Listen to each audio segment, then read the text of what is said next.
All right, guys, let's talk about the Maya interface. The Maya interface is a bit challenging because if you look here, there are buttons here, buttons there, buttons everywhere. If you change something here, other buttons will appear, more buttons up here. But anyway, at first, you won't even use 30% of what Maya can do. So don't worry too much about all the other buttons or how much stuff there is. Focus on the basics first, on mastering navigation and everything, and then you can start worrying about the other things. So let's go. I'm going to create a cube here. Here are the polygons we can create from the shelf, right? These tabs here are called the shelf. So I created this cube, all right? How do I zoom in on this cube? Hold Alt and the right mouse button to zoom in on the cube. Keep holding down the Alt key, and with the left mouse button still pressed, you can smoothly rotate the view, allowing you to precisely rotate around the entire three-dimensional cube. To move the camera from side to side, use the middle mouse button, then you move it like this. And here you can clearly see this interactive cube, which conveniently allows you to view the scene from the right side, then from directly behind, next from the left, and finally from the very front. So I move around with Alt here, see? You need to practice this so you can get as fast as possible. To model and do other things, you have to navigate the viewport and be able to do it quickly, right? So let's go. Here, look, this is the outliner. Everything you create will show up here in the outliner, which is this little button here. So I created a cube, I created a sphere, then I'm going to press W. W is for translate, which is transformation, right?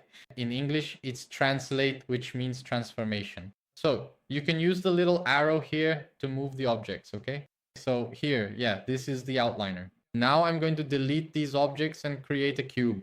Now here on the cube, you have these options here, which is the channel box where the cube's properties are. So I can come here and increase this cube up and down its width and its depth. And then I can also increase, I'm clicking here. Look, I click with the mouse button on subdivision. And then in the viewport, I click with the middle mouse button. So I can change these things. So look, I changed the subdivisions here for height, the subdivisions for width, and the subdivisions for depth. So click here, middle mouse button, and you switch it here.